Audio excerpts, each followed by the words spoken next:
Howdy, this is Professor UD Guru. I don't plan on making a lot of political movies because other people can do that better than I can. However,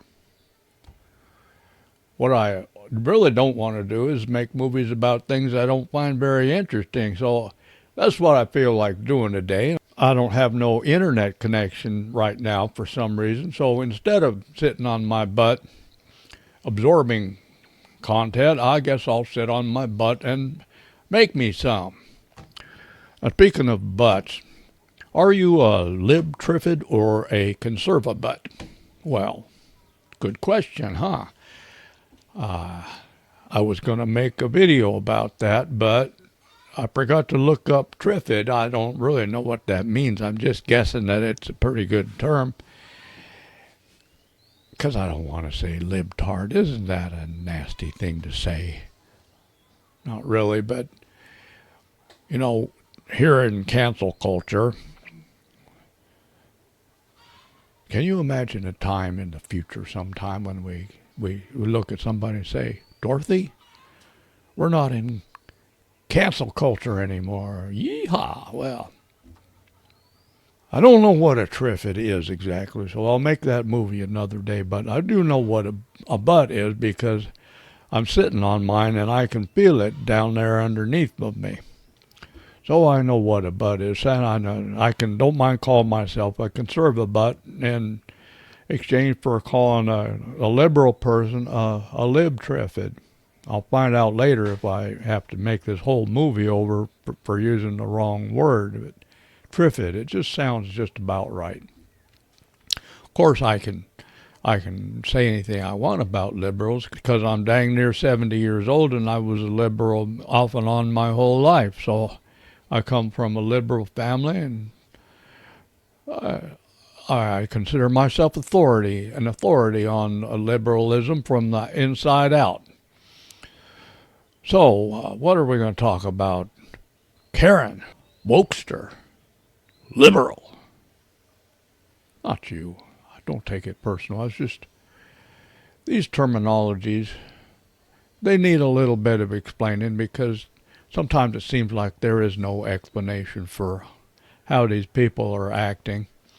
I also wanted to make this movie in response partially to a Matt Walsh movie. I love Matt Walsh's movies, his big movies, you know. Like his little movies, I like his big movies. I don't agree with everything he says, but I wanted to disagree with him once he was discussing what is a Karen, in which he said that a Karen is a middle-aged white woman who's complaining about something. I'm misquoting him. I mean, paraphrasing and misquoting at the same time. This was way back on maybe November 25 or 26. And I disagree with that because I don't think that a Karen has to be white or middle-aged or a woman. He's entitled to his opinion, and I'm not offended by his explanation or his definition. I thought it was interesting. But it got me to thinking. So I've been thinking ever since then, off and on, about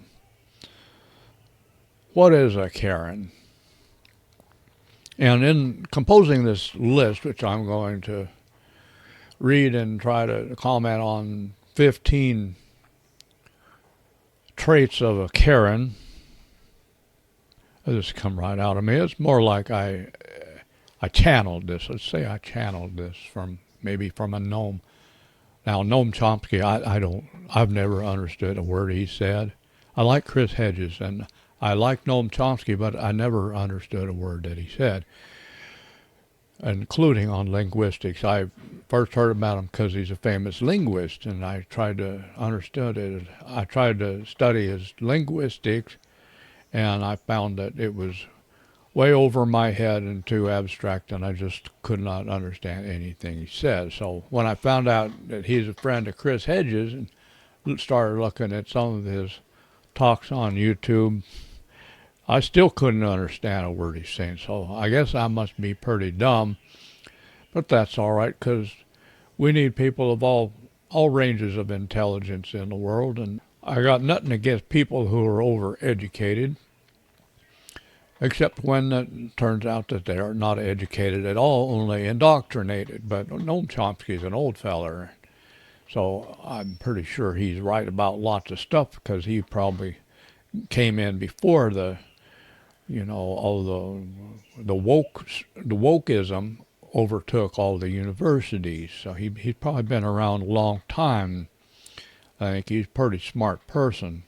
What is wokeism anyway? I wrote it down. I'm reading it off my notes. Wokeism, a kinder, gentler way of being nasty while you destroy society. I'm not wearing my glasses because they make too much glare. Kinder and gentler than what? Well, I thought of two examples right off the bat. Wokeism is a kinder, gentler way of destroying society while you say nasty things. Kinder and gentler than the Inquisition. Kinder and gentler than the Salem witch trials, where they burned women at the stake for not being for being their own kind of person, whether they weren't Christian or whether they were just accused of being not Christian. Well, what the heck, I'm not a Christian either. I don't want to be burned at the stake. Not this week. I'm busy. So that's my official definition of wokeism for today. I'll change it tomorrow, but let's get started on this list of 15 things that make you a Karen. Not you personally. You don't take anything personally. I didn't want to make a list of blanket generalizations like, what is a Karen? A control freak, an extreme leftist who don't stop complaining, blah, blah, blah. That's too generalistic. And that's what they do to us. They come up with these adjectives. Dangerous. You got to be a little bit more precise than that. So, and I don't think there's going to be any more good jokes in this movie, but you might stick around just long enough to find out for sure, because I haven't got any planned, but every once in a while I channel one that just pops into my mind from out of the ozone, if there still is any. I think they fixed the ozone layer, didn't they? I think they come up with a new kind of freon or something.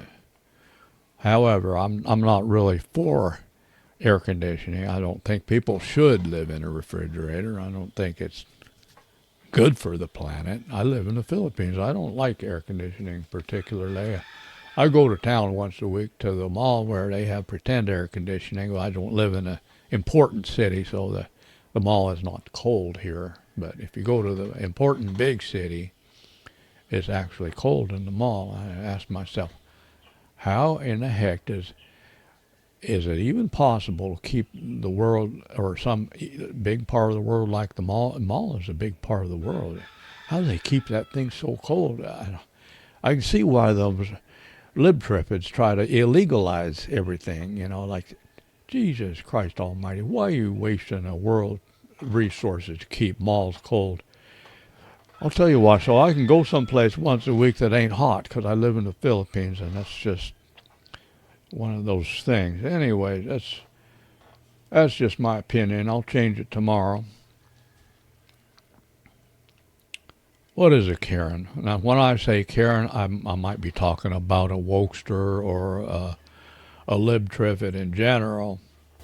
So, oh, my wife's calling me. Hang on. Hold everything. How do you pause this thing? Jeepers. Just be patient. I'm coming. Number one. A Karen is someone who resists everything they don't like. We live in a world where, if you're like me, your parents told you nobody's perfect, and you occasionally got to use that as an excuse or an alibi. They call it alibi in the Philippines. You occasionally get to use that to explain yourself to someone who uh, thinks that you're wrong and they're planning to beat the holy hell out of you for being wrong, verbally or otherwise.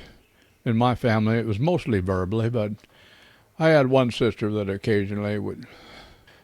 It's not her fault. She's a retard. Oh, I'm just kidding. If you resist everything you don't like, then basically it's a sign of immaturity, being spoiled brat. You're going to hear the word spoiled brat a lot in this movie. Remember, I was a liberal my whole life.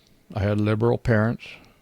I mean, I took some vacations for a while in my early 20s or mid 20s or whenever it was. I was a libertarian for a while. And then back when I was living in the foothills of Northern California, I tried being a constitutional patriot or whatever they call themselves.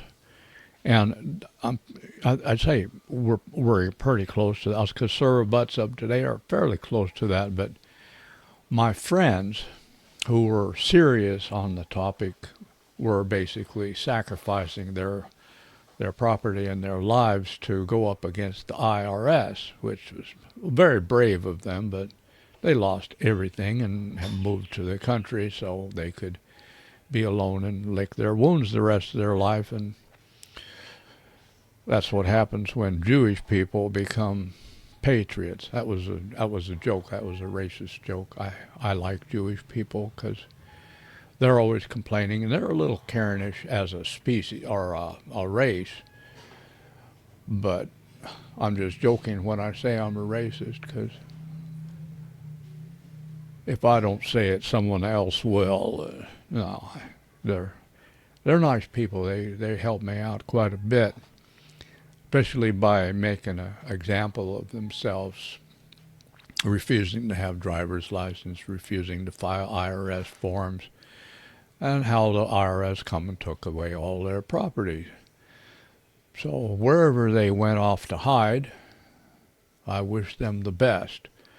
And no, I got nothing against Jewish people. I've known lots of Jewish people, and I totally disagree with people who say that Jewish people are always complaining.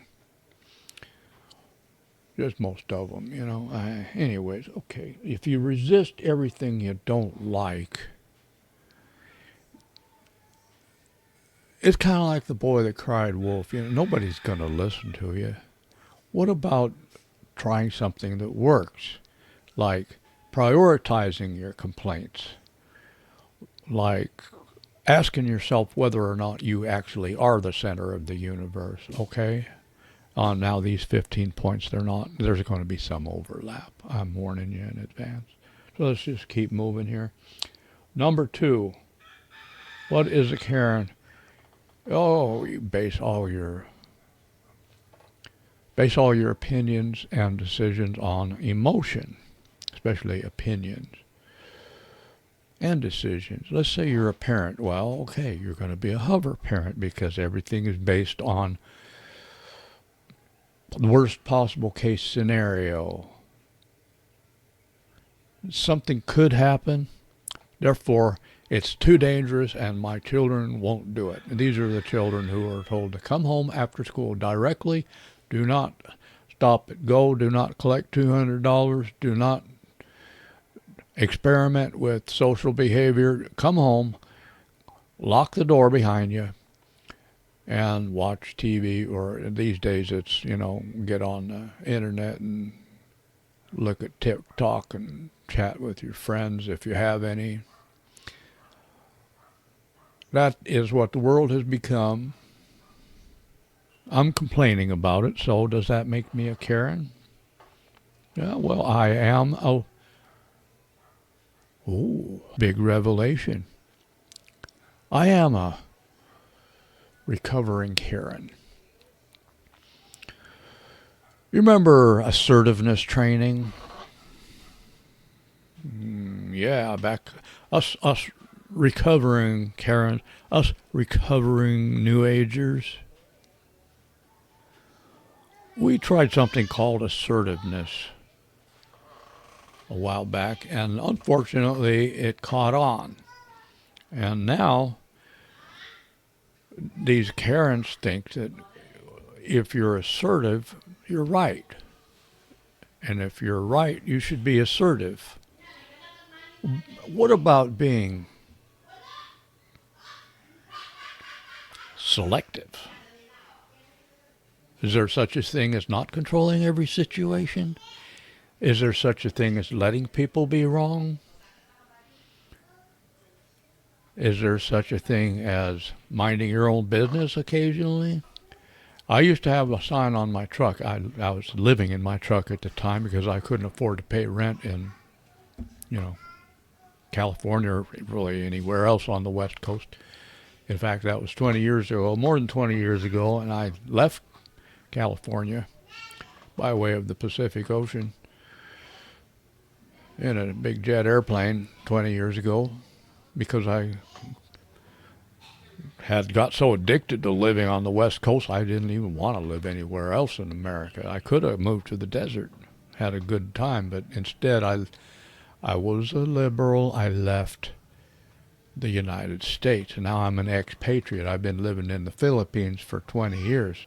I was living in my truck with my dogs, two of them, two small dogs, because it wasn't a big truck. But it had a camper shell, so every once in a while I could sleep in the back of my truck without being harassed by the police. I hadn't slept on a sidewalk ever in my life. I've never put a tent up on a sidewalk ever in my life. I feel that it's a bad situation that America has come to this. And we'll get to compassion. It's pretty high up on the list. I think it's next, so let me just say that even as a liberal, I had a sign on my truck that said, practice random acts of minding your own business. So I wasn't a very good liberal, and that was 20 years ago. I was kind of a socialist, and I still believe that the government should do something to help homeless people get off the streets, get a roof over their head, and find something for them to do, find something practical. Because the people who aren't going to do anything practical, well, you can't just mow them down. You can't bulldoze them into a pit. But you should get some sort of drug rehab program. I'm talking mass drug rehab program. I'm not talking about putting them someplace expensive, because that stuff doesn't work anyhow. That's just for vacations for repeat offenders, really. So in that way, I'm a bit of a socialist, because I think the government needs to try to solve society's problems. But we're on number 2 here, which says, base all decisions on emotion. For example, the Kamala Harris campaign, she's talking about stuff that nobody wants to hear. It's all this emotional diatribe and philosophizing, where we've got practical problems like rampant homelessness and needles on the sidewalk. I haven't seen it because I live in the Philippines. They don't get emotional about the loss of drug addicts here in the Philippines. Let me just put it that way.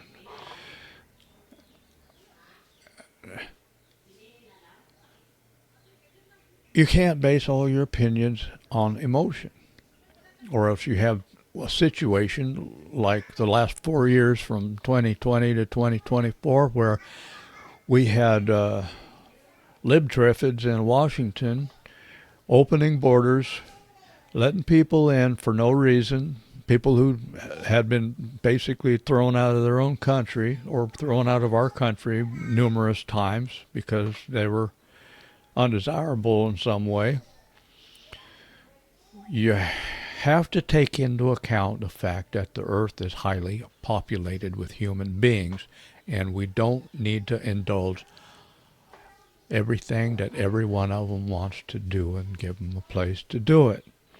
And if you're all into compassion, let's take care of the People who feel that they can't make a living in their own country, well, guess what? We can't make a living in our own country. We need to solve our problems before we get all embroiled in compassion and start making all our decisions based on compassion. And this is item number 3, which says that the Karen or the libtriffid or the, what do you call them, wokester will never question compassion. If a decision was made due to compassion, or if an opinion was formed due to compassion, then it can't be questioned. Well, guess what? You're wrong. There's a difference between lining up helpless, useless people and mowing them down with a machine gun, which I am not for, and making all your decisions based on compassion. You can't make all your decisions based on compassion when you're raising children, when you're raising dogs. I got 8 dogs, okay? If 7.5. If I start making all my dog-related decisions based on compassion, I'm going to have me 8 fat dogs sitting on my lap all at the same time, licking me on my face and chewing on my hand all at the same time. The same kind of principles apply to human beings. If you treat them with compassion no matter what they do and no matter what the laws are, then you're going to have, I don't know how many people there are in the world. Let's say 100 billion, million, jillion. Let's say a jillion. Let's say there's a jillion people in the world. Then you're going to have a jillion useless, helpless people. You know, I haven't been a conserv-a-butt for a long time. I do believe that useless people should not be on the street, because what they're going to do is they're going to steal shit. Oh, I'm sorry, I didn't mean to say that. They're going to steal stuff. They're going to sell drugs for a living because the profit is very high if you're any good at it. And you know, if people are living in tents on the sidewalk, they're going to take drugs if at all possible, and that's probably how they ended up that way, but they're going to continue. They're not going to stop because they're in a community of people who are professional self-pity artists. Let me just put it in the words of Carlos Castaneda, a famous writer who is sometimes accused of being the founder of the New Age, which he was not. But he gets accused of it. He also gets accused of being for drugs. He's not for drugs either. He died of liver cancer or something similar a long time ago. But Carlos Castaneda said, compassion is an extension of self-pity. He gave a good example. He told a story. He was a storyteller, a professional storyteller, and you know, probably a compulsive liar. At least he said he was a compulsive liar. I don't know if that's true or not, but he gave the story of when his teacher, an old Indian fella that he called Don Juan, where Don Juan pretended to have a stroke, and he's walking around all day making crazy demands, and Carlos is just going crazy because Don Juan is embarrassing him in public and throwing tantrums in restaurants, and Carlos is afraid they're both going to get arrested and stuff, and this goes on and on and on for hours and hours. Finally, Carlos he loses it. He says, "Okay, old man, you sit your butt down in the car and shut your mouth." This is just, I don't remember the story very well. I'm just summarizing it, paraphrasing it. At this point, Don Juan says, now you finally figured it out. You don't be nice to people who are just being useless and helpless. That's not what useless, helpless people are for. Useless and helpless people exist so that we will see them being useless and helpless and not be like them, and not like them for being useless and helpless and not put up with them out of some so-called compassion, because compassion is just an extension of self-pity. Okay, and I can say this stuff because I am the son of a father who was weak and compassionate at all times. He even helped form his own church. His church was breaking up into two parts, and he became the president of that organization that created the new church because they wanted to be the compassionate arm of Christianity versus the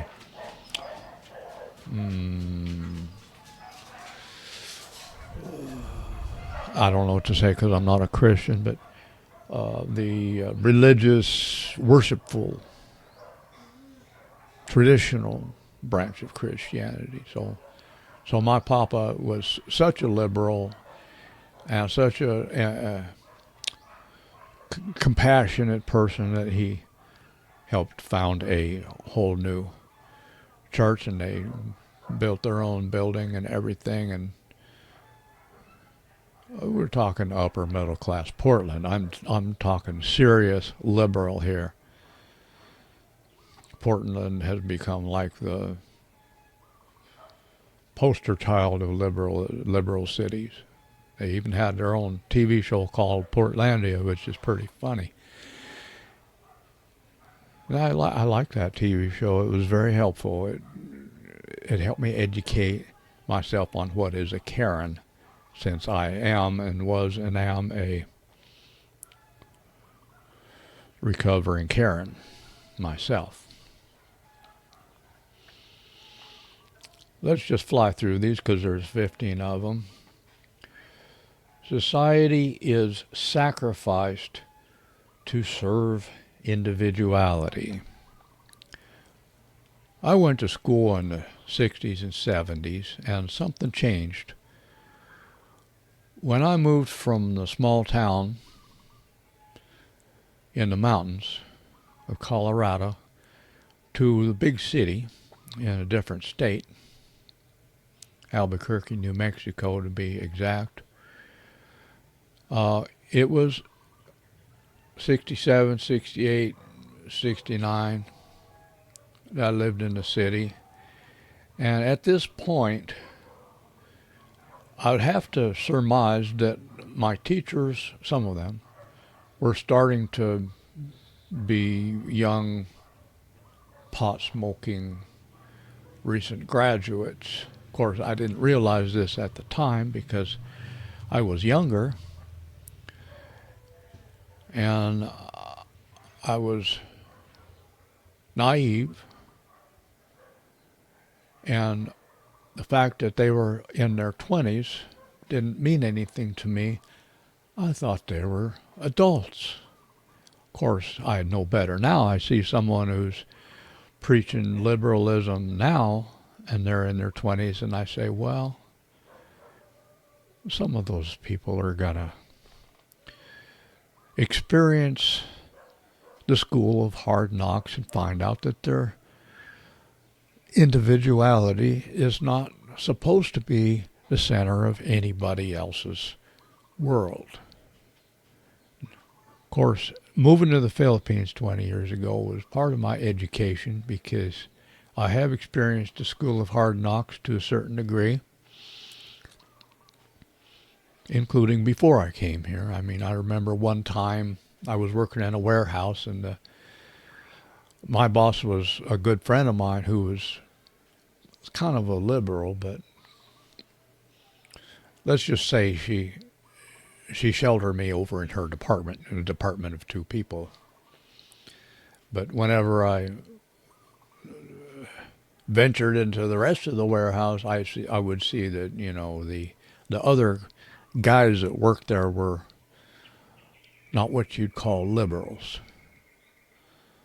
And they would make fun of me and stuff. I didn't realize that, you know, if I had joined in the fun, then I would have been part of the group. But I excluded myself from the group by not joining in the fun. because they were having fun and I wasn't. So what you're supposed to do at a time like this is join in the fun instead of being a Karen and refusing to enjoy yourself, because basically Karens are jealous of anyone who's enjoying themselves, laughing. Group laughter is often misconstrued to be ridicule, and then a Karen will become offended. So, back in the 70s, they started saying, do your own thing. Okay, and well, that started in the 60s, obviously. I mean, it's not obvious if you weren't there, but I was there, and it did start in the 60s. I mean, I had gym teachers who were very macho, and they were, they'd been drill sergeants in the Army, but they had to conform somewhat. They had to be able to say, do your own thing, which you could tell when they said it, it kind of hurt a little bit. But as things went on into the 70s, and I moved to a medium-sized town in Kansas, which was not nearly as macho. The Midwest has a reputation, but no, they were much nicer than people in the big city. The gym teachers were much less macho for the most part than the ones in Albuquerque. But individualism had already become a religion by 1970. And I started high school in a brand new high school. We all walked in on the same, with the same status. It was a brand new school, day one. We all walked in, freshmen, sophomores, seniors, juniors, teachers, principal. It was all day one for everybody in this brand new school. And the principal had brought in this concept of teaching called individualized instruction, where there was not going to be lectures anymore, and the test material was given to us. In fact, we could go look up what the test questions were going to be, memorize the answers, look them up in the book, memorize them. There was no homework. You just memorize the answers, take a unit test when you're ready at an individualized pace, and move on to the next unit. There was not a whole heck of a lot of interaction. There was hardly any teachers did any lecturing. A few of them did, the better ones. So basically I did homework maybe a dozen times in 4 years. Graduated with a B average without breaking a sweat. Of course, I had all A's in elementary school and junior high because we had actual teaching going on, and I was afraid of making a mistake and being criticized. So I paid attention and I got good grades. But in high school, I didn't have to. Nobody was ever going to criticize me for anything in high school, and they didn't, because we had this new system. And by the way, that system, the year I left, 1975, was the year after I was there. So by that time, the system had pissed off so many parents, ruined so many people's lives, that they went back to the old way. They started going back as soon as I was gone. It's almost as if they had planned on ruining my life with 4 years of zero education and then turned me loose on the world. It's a long story. But yeah, individuality. When I came to the Philippines 20 years ago, I read a book before I came here. Fortunately, I read a book about the Filipino culture, and I learned before I came here from reading a book that individuality is not of that much importance here. They never needed women's lib here. They never needed gay liberation here. gays and transvestites, and they're all over the place, and nobody really makes fun of them. I mean, they put it this way: if you make fun of a gay person here, they'll laugh with you because they didn't have to go through that liberation thing. They've been accepted forever. There might have been a certain amount of gay liberation, but I mean, like a tenth or a hundredth of what we have been put through in America. In fact, I'd say, just based on my looking around, I'd say the trend toward wokeism, everybody want to be gay, everybody want to be trans, I'd say that's losing popularity a little bit in the Philippines. You don't see as many fellers prancing around in women's clothes today as you did 20 years ago, 15 years ago. And I don't care one way or the other, as long as they, live their life and let me live my life. I don't care. But you can't start building government around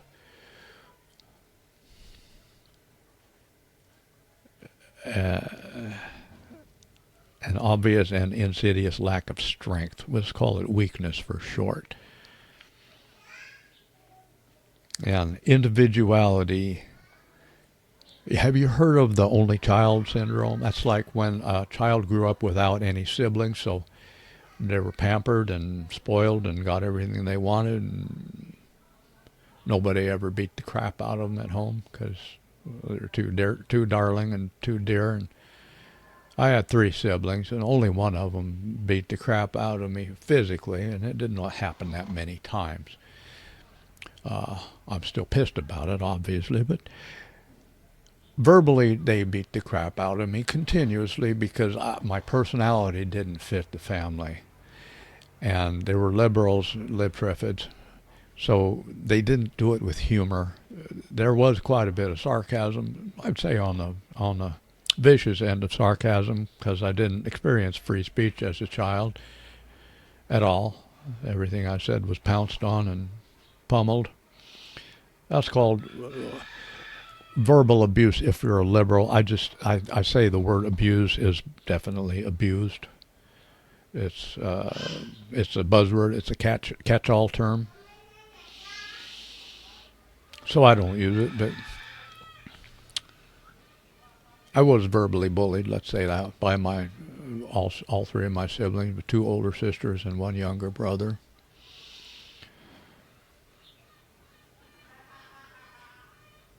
But I am an individualist. I'm not giving that up.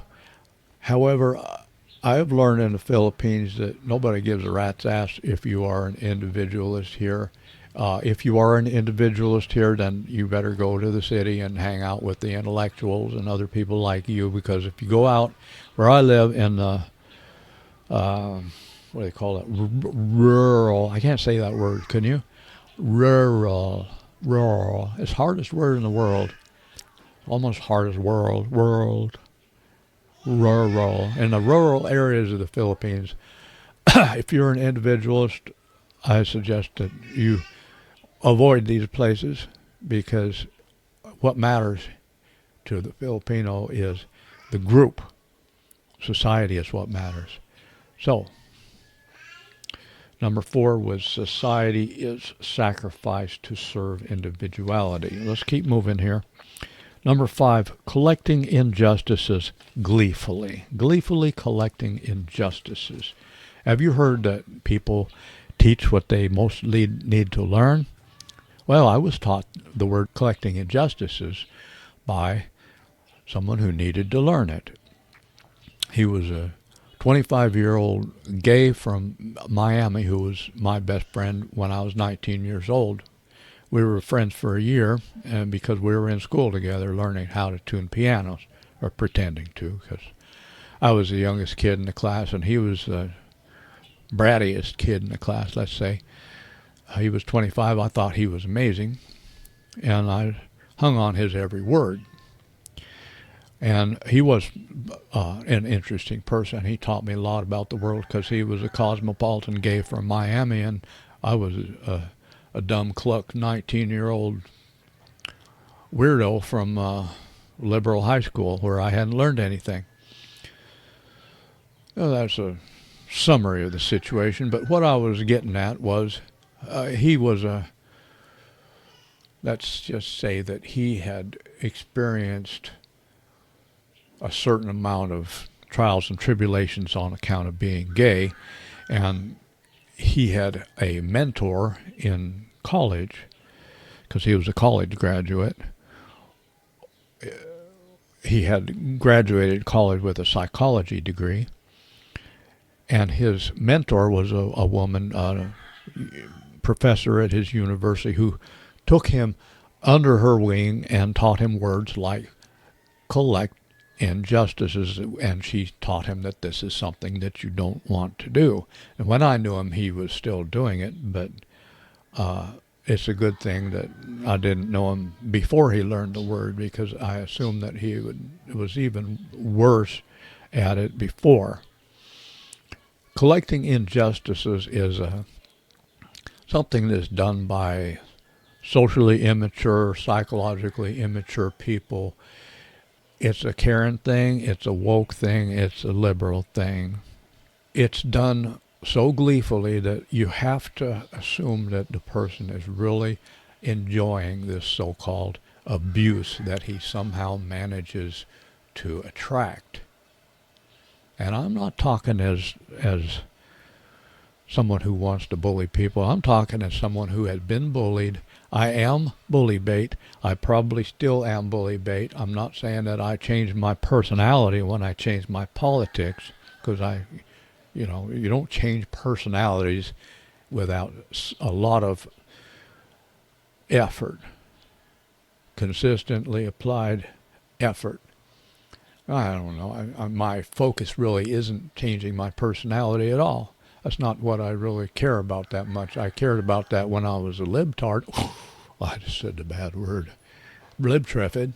I cared about changing my personality a lot when, I couldn't look somebody in the eye and tell them what I thought. When I let somebody knock me down and sit on me and take my hat away. They took my hat away. I had a hat like this in junior high. I wore it everywhere, which is, your basic bully magnet, right? So, what are we on? We're on number 5, collecting injustices gleefully. Not recommended. You need a thicker hide in order to live in a world where there do exist other people.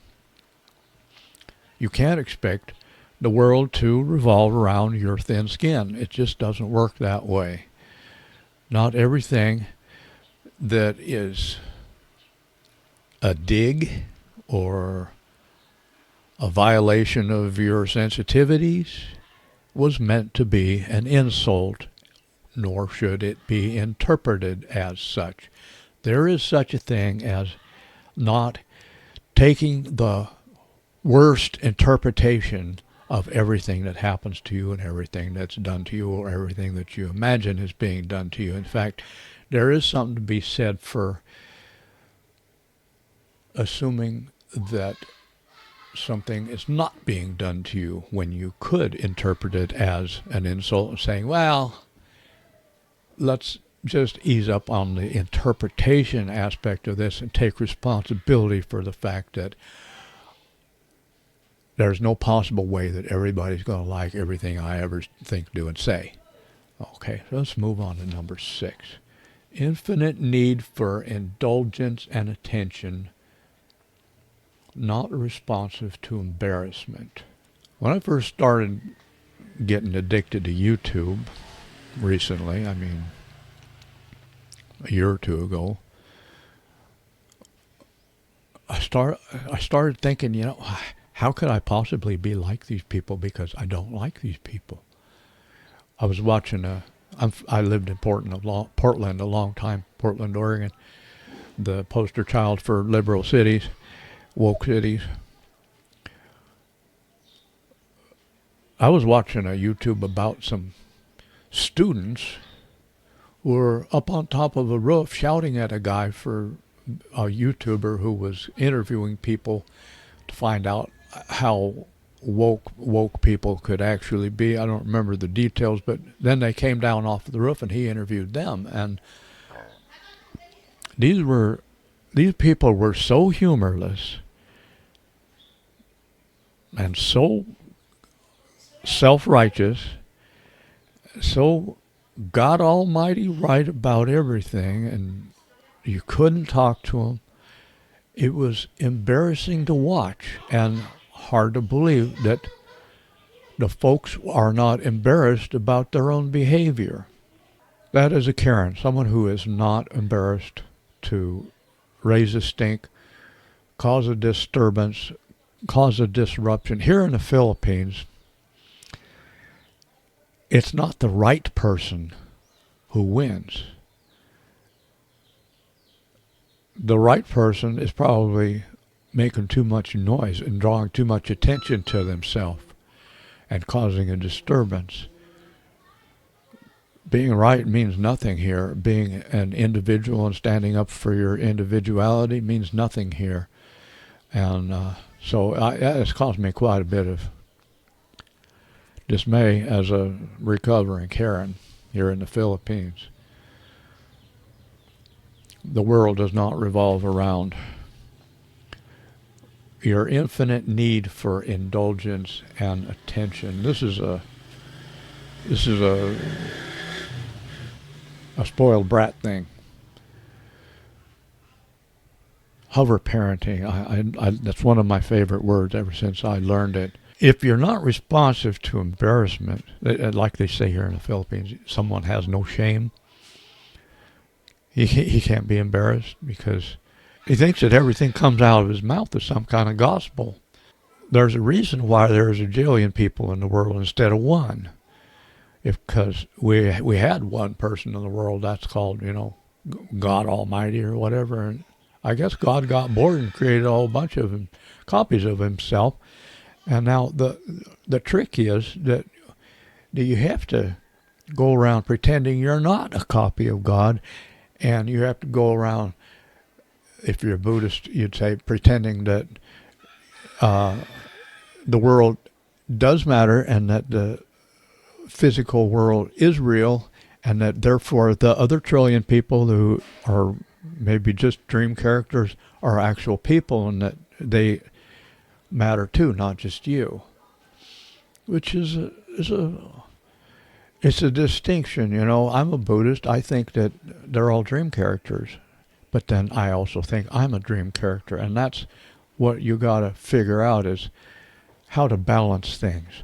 Balance the fact that your world does revolve around you. It does, in fact, revolve. That's true of everybody. It's just that some people have the social and emotional maturity to not go around acting like it, to not act like the world revolves around them. Because in my opinion, as a philosopher, there's no such thing as the world. Everybody lives in their own world. And this is more obvious with some people than it is with others. And if you make it too obvious, then you're kind of a shitty neighbor on this planet. You know what I mean? Sorry about the bad word. Number 7. A Karen is insulted by humor and group fun. Insulted and embarrassed by humor and group fun. I mentioned this when I worked in a warehouse, and all the other dudes in the warehouse were in an in-group, and I was in a 2-person group, me and my supervisor, who was my friend, who was a woman, older woman of like age 42. I was older back then because I was in my 30s. And she was a bossy Capricorn. Get over here. You want to be in my movie? Come on. Come here, you want to be in my movie? Say hi to the camera. Hi. Hi, hello. You got to put your face up here in the light. You can't sit in the dark back there. So, get up here and say hi. Oh, you straighten up your who's head. that Look, there? you're going to fall down. You look like you're going to fall down. Where's the little girl? Come here. Oh, yes, okay. Just relax. You sit here. Hi. Hi, this is Miles. And that's my wife, Mama Nini. Yes, I'm Joby from Philippines. Okay. Bye-bye. Bye-bye. Oh boy, that's a lot of French fries. Honey, salamat. I love you. Thank you. Okay. Magkatsa ni Nini. Honey, your food is there. Adobong baboy. Okay, salamat. Bye-bye. Bye-bye. Oh, say bye-bye, buddy. Bye-bye, buddy. Thank Bye-bye, you, buddy. Miles. Say thank you. Buddy. You're welcome. Wala sa bayan. Oh, gunit. There is no overall black and white distinction between categories ever. There is no liberal conservative distinction, but it's convenient to behave as if there was, because that helps us to split ourselves into groups so we can throw pot shots at each other and see who wins. But generally, for example, I say I'm a recovering liberal, recovering Karen, recovering wokester. I was never really into all this woke stuff, but I was, a knee-jerk liberal. You say, oh, he's trans. I say, oh, okay, well, that's nice. As opposed to, why? Why would somebody, if they're a man, why would they, act like a woman or pretend they're a woman? Now I would say, why? I would say, okay, but I don't care. But here's what I was starting out to say. You can't say that anybody really fits in one category or the other perfectly. For example, I was talking earlier about useless and helpless people. Get them off the streets, right? Why? Because we owe it to them? No. They didn't do anything for me. That's why we call them useless. It's not always their fault if they're helpless. You got your disabled veterans and this, that, and the other thing. And some people are victims. That's true. You got your victims in society. There are victims. I'm not going to say who they are exactly because it just started a snowball fight. But the way I see it, the useless people, whether it's their fault or not, should not be living on the sidewalk. And I say we're not doing them a favor to get them off the sidewalk.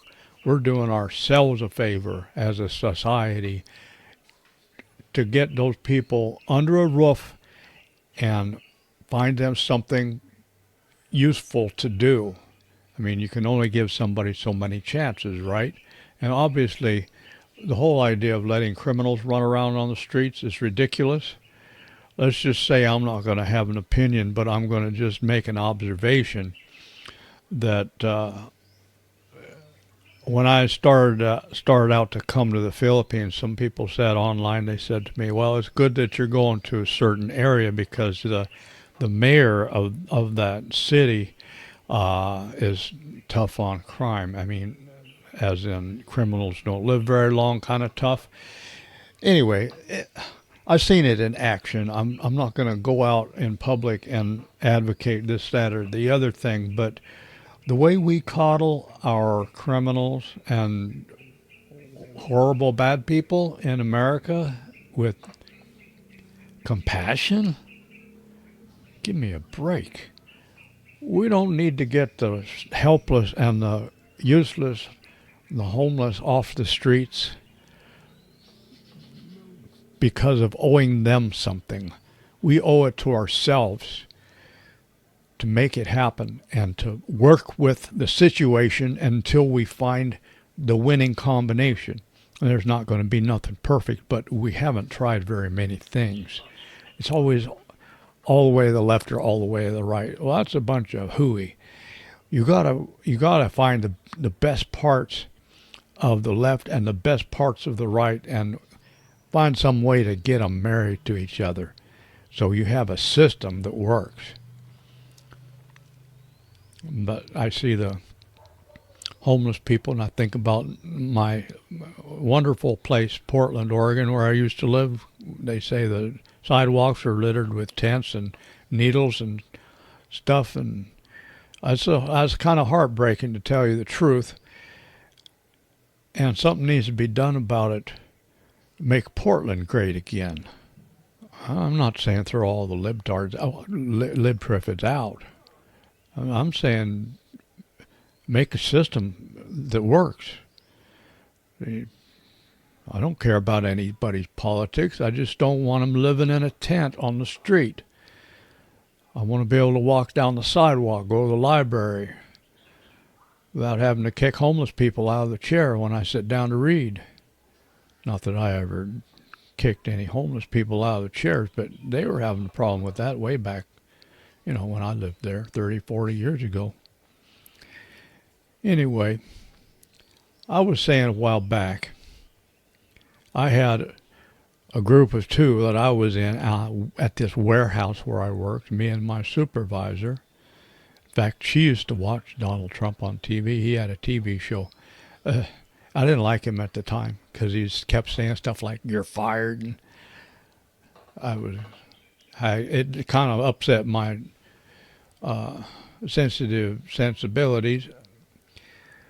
I'd probably maybe enjoy that a little bit more now, but she used to watch that. And she kind of protected me from those mean guys in the warehouse. But she was smarter than me, socially. She didn't go up against them. She didn't fight them. If they joke around with her, she'd joke around with them a little bit too, because she knew what would happen if she didn't. You'd be ostracized, and if you're ostracized by the group, then it's a downward spiral from there. I could tell you all about that, having been bully bait my whole life. But this item number 7 is insulted and embarrassed by humor and group fun. Yeah, those guys, they used to call me Mr. Opinion, because some guy who was disliked by that group because he had a smart mouth or he wasn't friendly or something, he was attacked, and this guy was sitting on him, choking him. I told his father, who also worked there, that people shouldn't be attacking people. It was like, "Oh, well, why are you telling me, Mr. Opinion?" And that was his way of expressing a whole bunch of things that he wasn't going to bother to say to me, because I wouldn't have listened. Not saying people should attack each other, but put it this way, I tried to stop the attack by shouting loud, very loud. And if I'd have had a big old baseball bat on me, I would have whacked that guy in the head for attacking the other guy, sitting on him and choking him. And at some point, then that's what somebody should have done, obviously, because you're not supposed to sit on somebody and choke them. But a friend of mine, who was not really in that group, but sort of kind of more like in my group, a very small group, because this was a hippie warehouse that had kind of become successful, so they were no longer hiring just hippies. So my friend come over and he spoke softly to the guy who was sitting on the other guy choking him and got him to stop. Of course, all the guys in that group I keep mentioning were, cheering and laughing and stuff. Speaking of teams, when you I'm talking about myself now. When you walk past a team sport and everybody says, "Hey, get over here and join in," and you just keep walking, you end up becoming not part of the group, you know what I mean? And then along comes this Assburger description. I'll get into that in the next item or two. "Oh, I'm autistic. I don't do team sports." Well, it's okay. Nobody has to do team sports. Nobody has to be part of any group. But what are the so-called autistic people doing? They're being in their own group now, and that's why they're doing it, because it's the first time in their life they've ever been in a group acceptance situation. They've always been on the outs with all groups. So now they form their own group. And as they say, things went downhill from there. So number 8, nominalization of verbs into conditions. For example, he rocks when he's stressed, so we'll call him autistic. He takes everything literally, so we'll call him autistic. She has anxiety, so we'll call her autistic. Or she has all these things, so she's definitely autistic, and plus 5, 10 other so-called symptoms of some category. So we'll say, well, that person's in that category, and from then on, that person is, instead of being a person with a personality, that's a person with a description, a one-word description that will now be interpreted differently by everybody, but badly by all. And I use autism because I found myself bragging about being autistic. You know, I fitted myself into that category because it was quite an experience to be part of a group for once. Okay?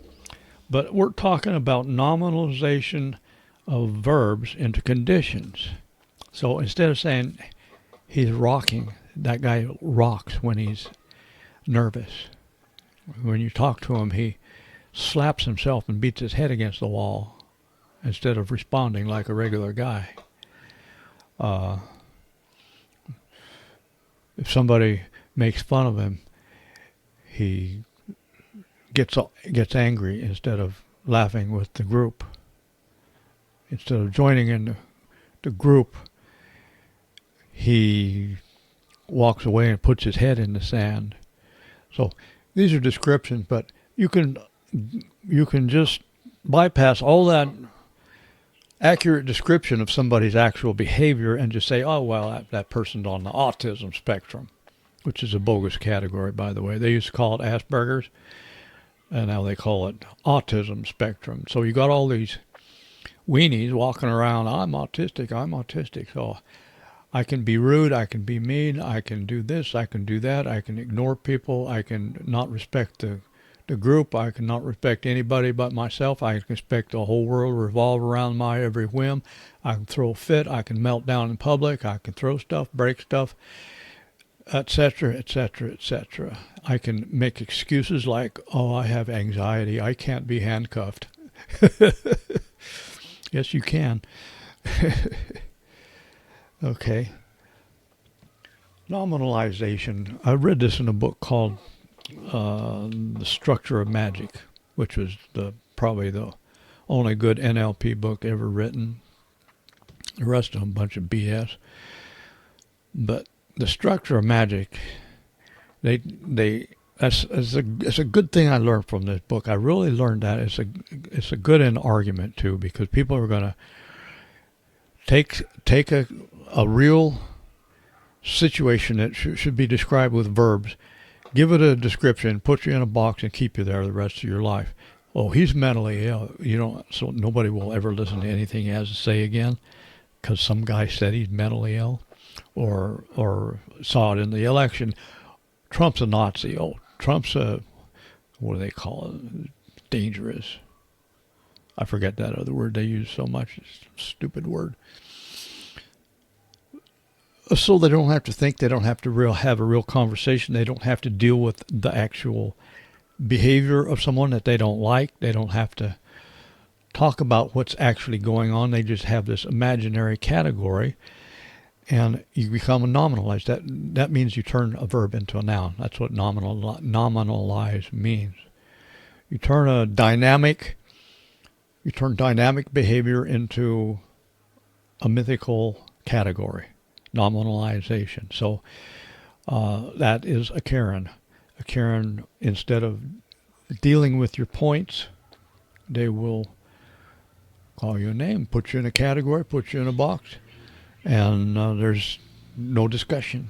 Nothing worked out because somebody won't play. Next, Number 9.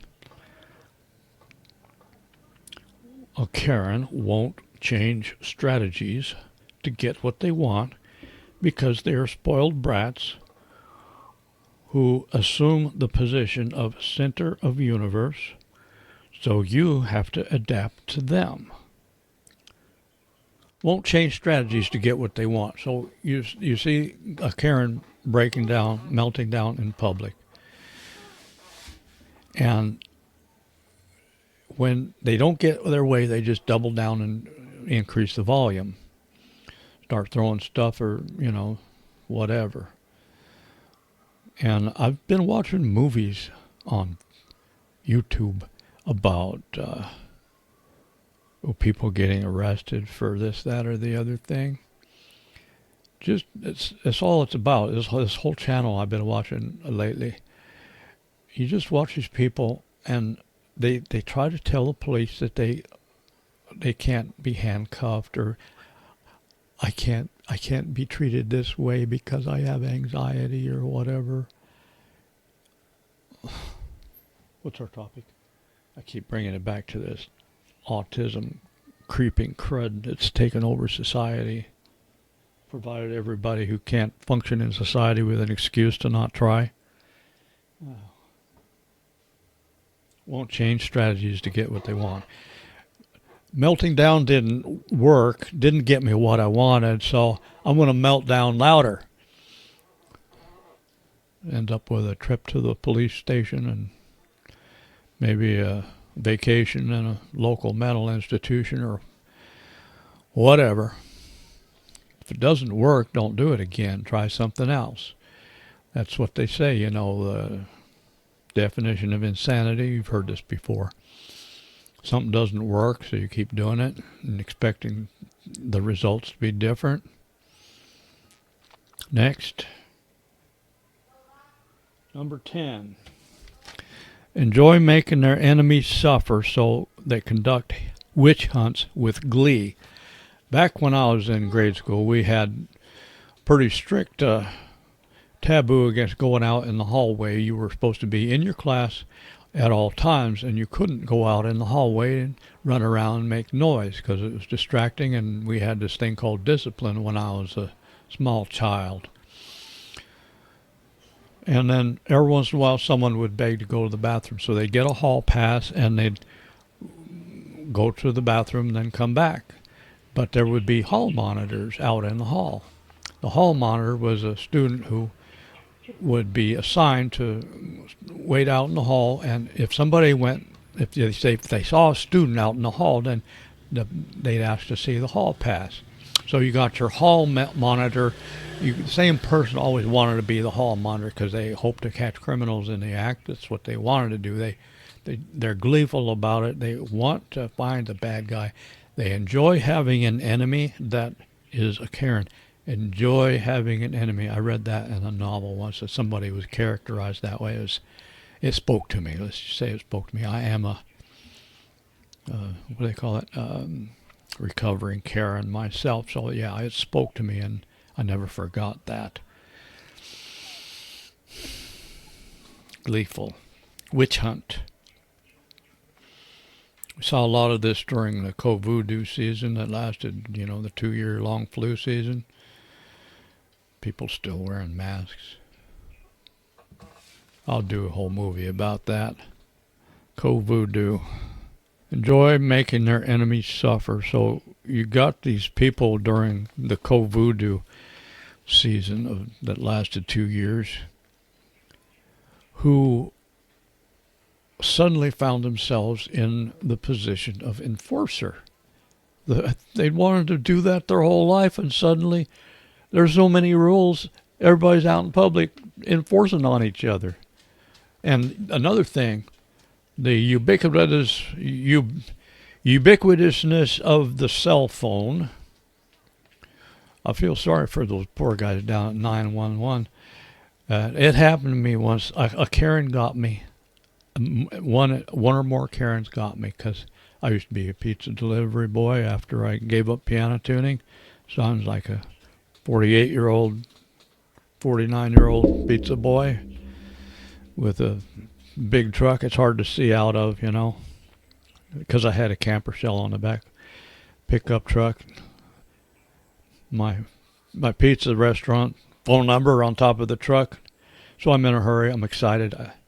I enjoy my job a little bit too much, put it that way. Totally sober, good driver, been driving my whole life.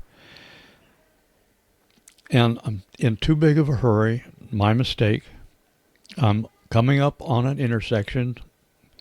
There's like 3 or 4 people in front of me. Light's green. I'm not tailgating anybody. I'm not driving too fast. But when the retard in front, sorry I said a bad word, but when the retard in front slammed his brakes on because the light turned yellow, I kept going. I passed them all. And then I said to myself, I'm in the wrong lane.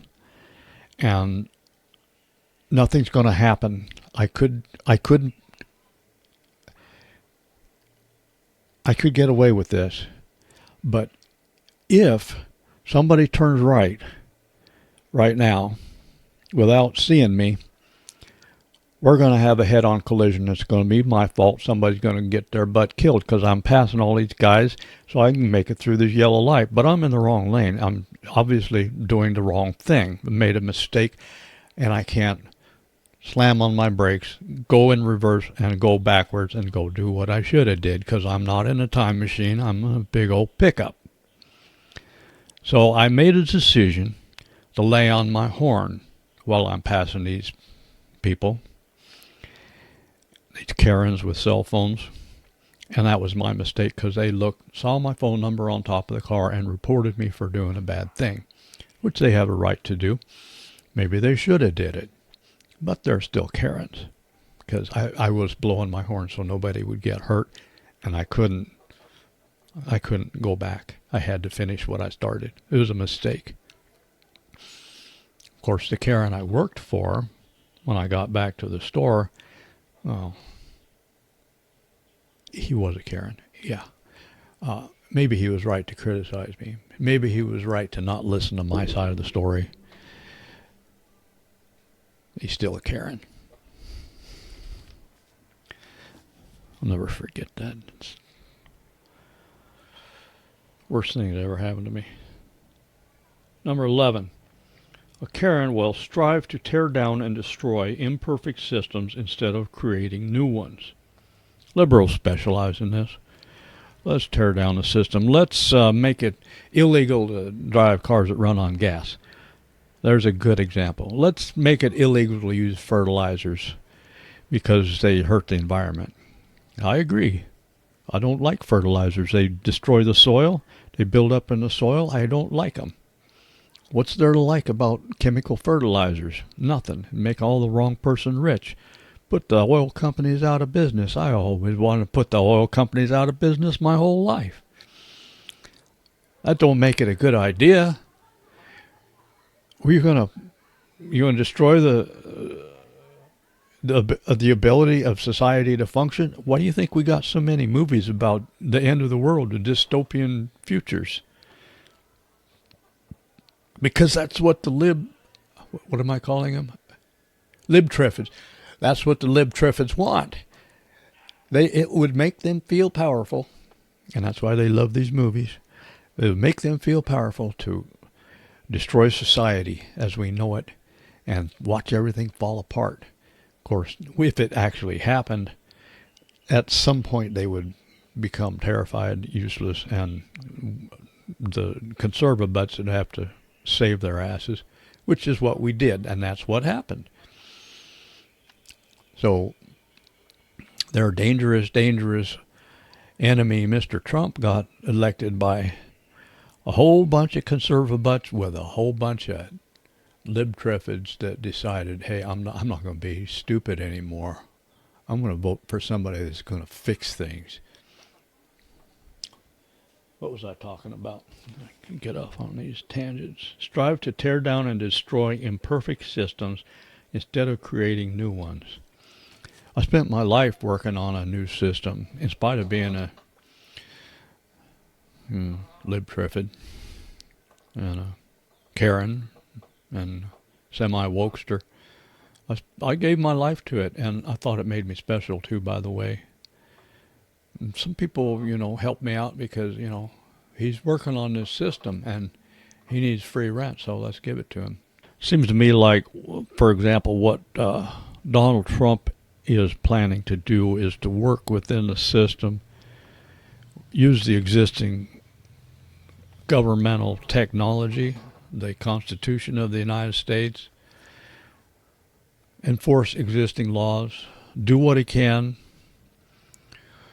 and make things better within the system that exists, whereas the libtriffids just want to ignore all the laws and do anything they want and hope it destroys the system, and then they'll sit back and they think they're going to sit back and eat popcorn and enjoy watching the system reconstruct itself around their wildest dreams, which isn't how things work. It's actually when societies collapse, it's not that much fun to watch. And you probably won't be able to afford popcorn pretty soon anyway. I'm pretty sure I couldn't if I was going to a movie in the United States. Someone said it costs $15 to eat popcorn in the movies. $15? Someone said it costs $100 to take a family of 4 to the movies. Good golly, Miss Molly. Of course, I haven't been to a movie theater in the Philippines for 4 years because I didn't get any, what do they call those things? Vaccinations. That's not what they are, but that's what they call them. Anyway, Netflix, for what it's worth. Number 12. Karen is intolerant of deviations from a dogma while preaching diversity. Did you notice that conformity is the new diversity? That makes a lot of sense, doesn't it? I wonder who thought that up. I wonder why they don't like to be called libtards. Because they're retards? Not very nice. That's okay. You lib buzzards are stronger than you think. I think you can take it. Get a thicker skin. You have to allow people to agree with some of the things you say instead of expecting them to agree with everything you say. You can't go out there and enforce dogma. It's like somebody comes along and agrees with 90% of what you say and you condemn them to hell and call them dangerous because they disagree with you on one thing. That is a Karen. Dogma oriented. Number 13. Demand an outcome versus work for it or ask for it. More spoiled brat nonsense. It's like you see the protesters out in the street trying to block traffic, that sort of thing. And people, have to pick them up and carry them off to the side because the police won't do it. I'm not saying it's an easy situation to deal with, but just because you don't know how to make a request instead of a demand doesn't mean you shouldn't learn it. So basically, grow up a little bit, a little bit at a time. Nobody expects anybody to grow up all of a sudden, especially when you've been raised by hover parents who never criticized you and never made you do anything. I had hover parents, but I still had to do stuff. I mean, hover parents these days make my parents look like strict disciplinarians, especially my mom. Hover parents these days, like, she's... You know what my swimming coach used to say? I wasn't on the swim team, but he was also my gym coach. He was an Olympic swimmer. And we had a swimming pool in our high school because I went to a new high school. And he had a sign on the wall that said, "Kill yourself in practice or the opponent will kill you during competition." This is just good old-fashioned self-discipline. I would say the same thing to parents. If you can't educate your children that the world does not revolve around their every whim and their every little emotion and their every little hangnail, then the world is going to educate them the hard way. If you think it's hard teaching stuff to children, try teaching it to adults who've already been taught wrong. It's not easy. I'm a parent. It's the worst part. It's the absolute worst part of being a parent is being, being tough. And I'm not very good at it because, my dad was like milquetoast. But fortunately, I have the personality to see that. And I do have to criticize my son because if he goes out in the world and acts like I did when I went out in the world, the Philippines is not going to treat him very well. So I do what I can. Number 14, enforce in-group jargon that no one else is going to understand or agree with. Legislate vocabulary. This started with the so-called Equal Rights Amendment, where we were told how we must speak, and they tried to change certain words. This is where the whole pronoun thing started, way back with the ERA. That was a long time ago.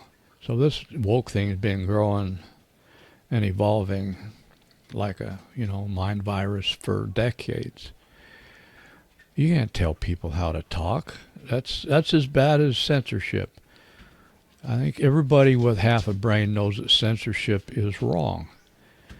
And when you tell people how to talk, first off, they're going to laugh in your face and you're just going to make them insult you because you're going to piss them off. I got a dog getting in my face right now, so I got to go feed this thing. She's got babies, and she feeds her babies, so I feed her whenever she wants. I'm not very tough about that, huh? Ouch! Don't scratch my leg. Karen wants to enforce in-group jargon that no one is going to understand and agree with. They want to legislate vocabulary, tell us how to talk. On what planet does that have anything to do with individuality, diversity, equity, inclusion? You can't tell people how to talk. Your whole mindset here is absolutely ridiculous. That's why people call you control freaks and perfectionists and weirdos and all kinds of names. You come along and say, oh, you must say things my way. That's a Karen. That's the worst kind of Karen. It's like, Jesus. I have to say, well, my pronouns, I have to give a trigger warning if I'm going to say anything scary or stressful. Jesus. The end of comedy, for one thing. All real comedy, it has so-called stress as its basis. In other words, the possibility of something being wrong or embarrassing or unexpected, unknown, bad. All comedy has a dark side. Comedy without a dark side is comedy for 4-year-olds. So, try watching a libtriffid comedian. And it's not comedy. It's because it's not funny. Because it's not scary. Comedy is a little scary. And the scarier the comedy, the louder people will laugh. That's how it works.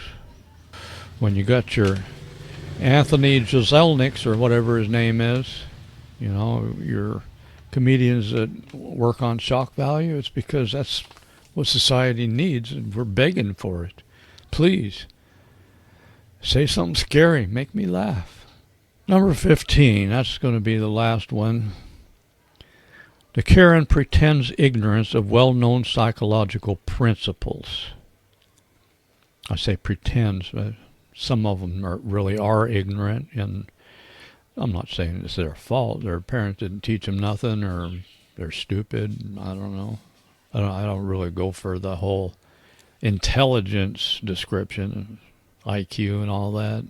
It doesn't really mean anything. I don't believe in it.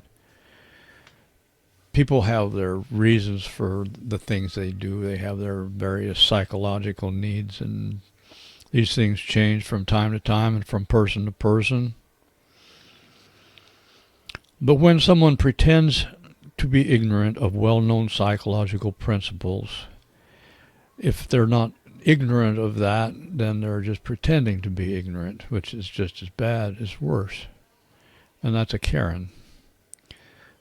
For example, projection. It's like the most well-known psychological principle. All these overeducated libtriffids pretend they don't know what projection is. And it's like the first thing they learned in psychology class, which I'm sure they all took psychology. It's their hobby, isn't it? When you are doing something while you accuse someone else of doing it. I'm probably doing it right now. I just said that, save my butt in case I am. I'm not going to analyze the situation. So I can't think clearly with the camera on, so I'm just going to keep talking. Oh, here's another one. Another well-known psychological principle that Karens ignore: not taking things personally. Okay, this is one of the hardest things in life. I think it's the purpose of life. The purpose of life is to learn how to not take things personally. Because, here we are in the Earthville Mental Institution. We're all here for the same reason, whatever that reason is. We all have our different reasons too, but there's some things we all have in common, and one of them is,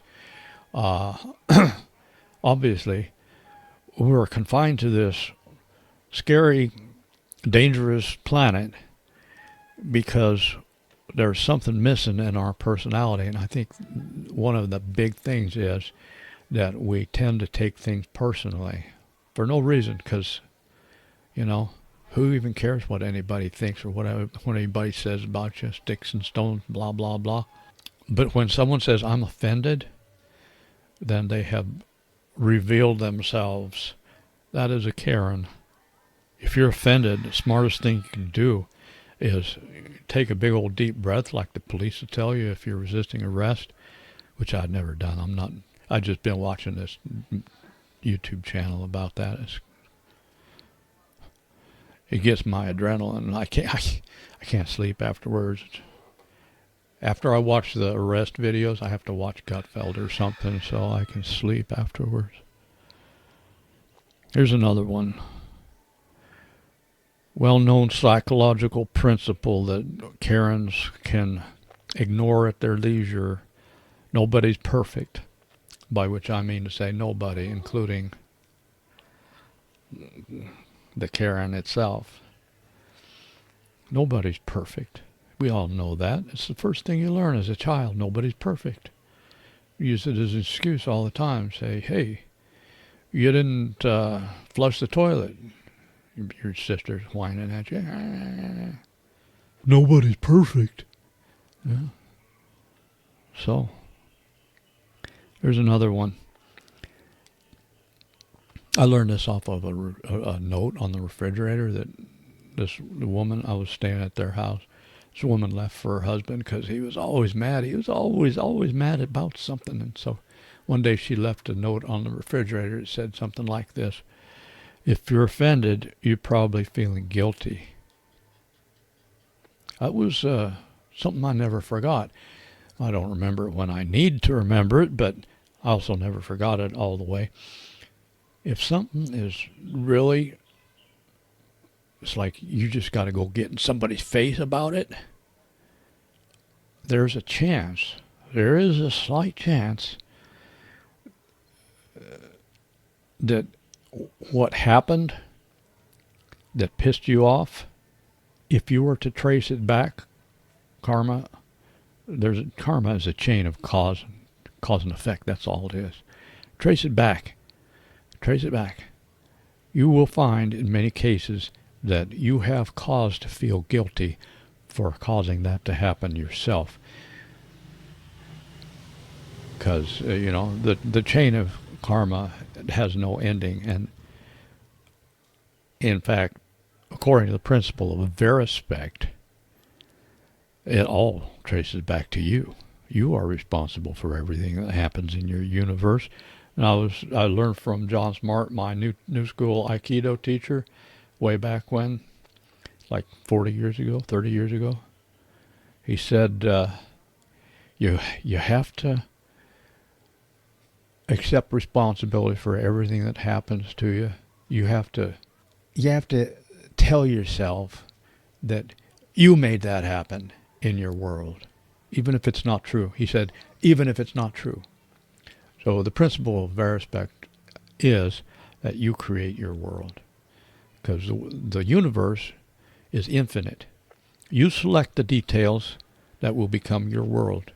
Somehow, this is a metaphysical principle. Somehow or another, the world that you perceive is a reflection of you. 100%.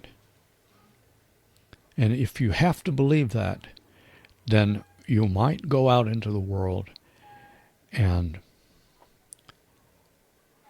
be less of a failure than if you were to go out into the world and always be pointing the finger and blaming that person, blaming that circumstance, making that excuse.